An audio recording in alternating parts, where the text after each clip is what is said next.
Hello guys, your question my answer के part 21 में आप लोगों का स्वागत है। कम्युनिटी पोस्ट में मैंने बोला था कि क्वेश्चन पूछो बेन 10 के रिलेटेड, और आप लोगों ने काफ़ी इंटरेस्टिंग क्वेश्चंस को पूछा है।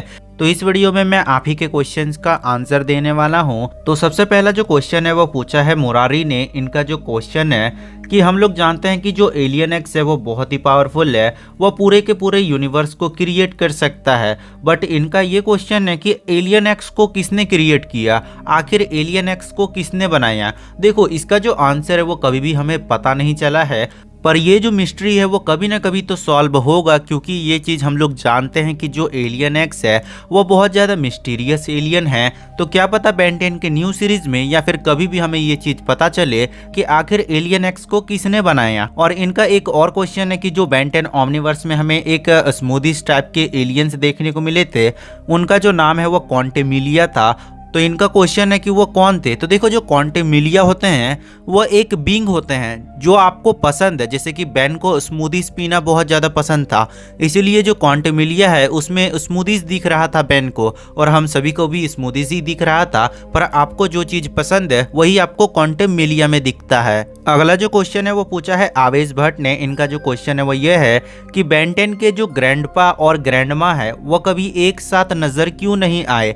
तो देखो, जो ग्रैंडपा मैक्स है उनका जो एज है वो बहुत ज़्यादा हो चुका है, वो एक प्लम्बर है, तो वो रहते हैं बहुत ही अलग अलग जगह। वहीं पर जो बेन की ग्रैंडमा है वो एक एनोडाइट है, तो वो अपने प्लेनेट में रहती है। कोई भी जब एनोडाइट फॉर्म में जाता है तो उसके लिए एक न्यू प्लेनेट होता है, तो एनोडाइट अपने प्लेनेट्स में लौट जाते हैं। इसलिए हमें कभी भी ग्रैंडपा मैक्स और जो वर्डोना है वो साथ में नहीं देखने को मिली हैं।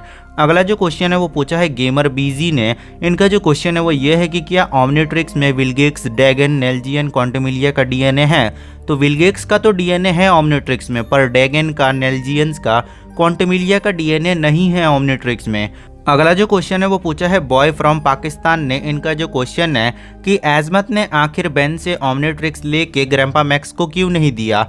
तो इसका जो आंसर है वो मैं एक बार दे चुका हूँ कि जो ग्रैंडपा मैक्स एंड एजमत है ये दोनों बैठ के बात करते हैं, और ग्रैंडपा मैक्स ये भरोसा दिलाते हैं एजमत को कि बेन ग्रैंडपा मैक्स से भी अच्छा प्लम्बर बनेगा, बेन एक बहुत ही अच्छा प्लम्बर बनेगा। ये बात समझाया था ग्रैंडपा मैक्स ने एजमत को, जिस वजह से एजमत ने कभी भी ओमनिट्रिक्स नहीं लिया बेन से। अगला जो क्वेश्चन है वो पूछा है संदीप तिवारी ने। इनका जो क्वेश्चन है वो बहुत ज़्यादा इंटरेस्टिंग है कि जो बेन के एलियंस है वो किन एलियंस के प्रेडिटर हैं, या फिर अगर वो नहीं है तो फूड चेन का क्या। तो देखो, मैं एक डेडिकेटेड वीडियो बनाऊंगा इसको लेकर कि बेन के कौन कौन से एलियन किसके किसके प्रेडिटर हैं, इसको लेकर मैं एक डेडिकेटेड वीडियो जरूर बनाऊंगा। अगला जो क्वेश्चन है वो पूछा है आकाशदीप सिंह ने। भाई, बेन को जब पता था कि गैल्वेंस ने ओमनिट्रिक्स बनाया है तो उसने कभी ग्रे मैटर की हेल्प से ओमनिट्रिक्स को हैक करके मास्टर कंट्रोल अनलॉक क्यों नहीं किया। बेन अगर मास्टर कंट्रोल अनलॉक कर देता ग्रे मैटर की हेल्प से तो एजमत बहुत ज़्यादा गुस्सा हो जाता, क्योंकि हम लोगों को पता है कि बेन 10,000 वाले एपिसोड में जो बेन का सन था कैंटन ने ये चीज़ किया था। पर हम सभी को पता है कि वो ओमनिट्रिक्स बेन 10,000 ने बनाया था, पर वहाँ पर जो एजमत है वो शायद गुस्से में आ जाता और वो बेन से ओमनिट्रिक्स भी ले लेता। अगला जो क्वेश्चन है वो पूछा है आर के रिडोय ने। इनका जो क्वेश्चन है वो ये है कि अगर डायमंड हेड विलगेक्स को हरा सकता है तो आखिर टेट्रेक्स विलगेक्स को क्यों नहीं हरा सकता है। तो आप लोगों को याद होगा, हमें डायमंड हेड वर्सेस विलगेक्स के बीच फाइट देखने को मिला था। उस फाइट में जो डायमंड हेड है वो हरा देता है विलगेक्स को। तो इनका क्वेश्चन है कि टेट्रेक्स तो और ज़्यादा पावरफुल है, तो वह आखिर विलगेक्स को क्यों नहीं हरा पाता है। तो मैं आपको बता दूं कि टेट्रेक्स नहीं हरा सकता है विलगेक्स को। हम लोगों ने देखा कि जो डायमंड हेड है वो हरा देता है विलगेक्स को, तो डायमंड हेड के पास इतना पावर आया कहाँ से। तो उससे पहले हमें एक सीन दिखाया जाता है जहाँ पर जो केविन एंड बेन है वो ओमनिट्रिक्स को हैक करना चाहते थे, तो उसी में एक ग्लिच हो गया था ओमनिट्रिक्स में, जिसमें जो डायमंड हेड का पावर है वो और ज़्यादा इंक्रीज कर रही थी ओमनिट्रिक्स, जिस वजह से बेन ने कुछ ऐसे ऐसे पावर्स को यूज़ किया जिसको हम लोगों ने कभी देखा भी नहीं है। तो ये इसका एक परफेक्ट आंसर है। अगला जो क्वेश्चन है वो पूछा है आवेश भट्ट ने। बेन 10 और जूली फिर से एक साथ हो सकते हैं। अगर जूली बेन के साथ फ्यूचर में नहीं आती हैं तो जूली को कभी भी फिर बेन 10 में नहीं दिखाया जाएगा। तो जूली तो आपको 100% देखने को मिलेंगे ही बेन के साथ। अगला जो क्वेश्चन है वो पूछा है आरती चौहान ने, जब बेन टेरास्पिन में ट्रांसफॉर्म होता है, ट्रांसफॉर्म होने के बाद जब वो घूमता है तो वो कैसे देख पाता है।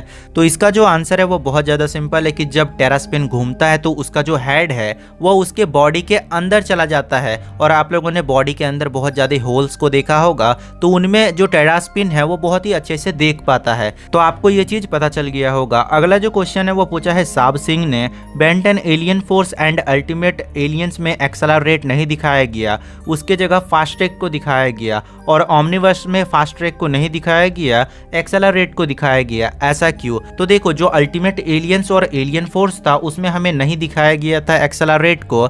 एक्सेलरेट एक हमें कैमियो रोल में देखने को मिला था बेन 10 अल्टीमेट एलियंस के वो मूवी में, पर एक्सेलरेट हमें बेन 10 अल्टीमेट एलियंस में क्यों नहीं देखने को मिला। तो इसके पीछे का जो आंसर है वह है फास्ट ट्रैक। एक्सेलरेट और फास्ट ट्रैक दोनों बहुत ज्यादा सिमिलर एलियंस हैं, तो अगर एक होगा तो दूसरा नहीं होगा। तो यहाँ पर एक न्यू एलियन को इंट्रोड्यूस करना चाहती थी बेन 10 टीम, इसलिए वहां पर हमें फास्ट ट्रैक को दिखाया गया, पर ओमनिवर्स में फास्ट ट्रैक का डिजाइन कंप्लीट नहीं हुआ था, जिस वजह से एक्सेलरेट को दिखाया गया। आपका ये जो डाउट है वो अब क्लियर हो गया होगा। अगला जो क्वेश्चन है वो पूछा है खोन गेमिंग ने। इनका जो क्वेश्चन है वो ये है कि अगर बेन एको एको में ट्रांसफॉर्म हो के 3 एको एको में ट्रांसफॉर्म हो जाए तो क्या वह 3 एको एको किसी भी एलियन में ट्रांसफॉर्म हो सकती है। तो ऐसा नहीं हो सकता है। जो एको एको है उसको सबसे पहले बेन के बॉडी में आना ही होगा, उसके बाद वह अलग अलग एलियन में ट्रांसफॉर्म हो सकता है। अगला क्वेश्चन पूछा है गेमिंग बॉस ने, अल्टीमेट बेन 10,000 टॉपिक बनेगा तो उसका फेस क्या होगा। तो अल्टीमेट बेन 10,000 जब टॉपिक का पावर यूज करेगा तो उसका जो बॉडी है वह चेंज नहीं होगा। आप लोगों ने सही सुना। इसके अलावा आपको क्या देखने को मिलेगा कि जो अल्टीमेट बेन है वह जब टॉपिक का फेस ओपन करेगा तो जो बेन का फेस रहेगा वो ऑटोमेटिकली टॉपिक के फेस में ट्रांसफॉर्म हो जाएगा, जिससे कि उसका जो अपोनेंट है वो डर जाएगा। इनका सेकंड क्वेश्चन है कि Ben can scan professor paradox DNA. तो ऐसा बेन नहीं कर सकता है। आखिर में प्रोफेसर पैराडॉक्स एक ह्यूमन ही है, पर वह टाइम में ऐसे फंस चुके हैं कि ना वो बूढ़े होंगे ना उनको कभी भूख लगेगी। थर्ड इनका क्वेश्चन है Ben can scan dragon DNA. तो डैगन का डीएनए स्कैन कर तो सकता है, पर वह एक अल्टरनेट डायमेंशनल बीइंग है, तो थोड़ा सा तो डिफिकल्ट होगा बेन के लिए। तो इस वीडियो का लास्ट क्वेश्चन पूछा है पल्लवी सोनावन ने। इनका जो क्वेश्चन है वो ये है कि क्या न्यू सीरीज में बेन 10 ओमनिवर्स के बाद बेन 10,000 कैसे बना, इसका स्टोरी हमें देखने को मिलेगा। तो ये मुझसे पूछना चाहती है स्टोरी क्या होगा। तो ऐसा नहीं होगा। 10,000 का जो स्टोरी है वो आपको अभी देखने को नहीं मिलेगा। भले कुछ एपिसोड में आपको बेन 10,000 को दिखा दिया जाए, पर आपको डायरेक्ट ही बेन 10,000 में नहीं देखने को मिलेगा। अभी बेन का एज होगा 17 से 18 साल और वही स्टोरी कंटिन्यू होगा। और इनका एक और क्वेश्चन है कि न्यू सीरीज कंफर्म है ना। तो हाँ, न्यू सीरीज तो 100% कंफर्म है, पर आपको पता होगा कि जो कार्टून नेटवर्क और वार्नर ब्रोस है वो मर्ज हो चुके हैं, तो थोड़ा सा और डिले होगा।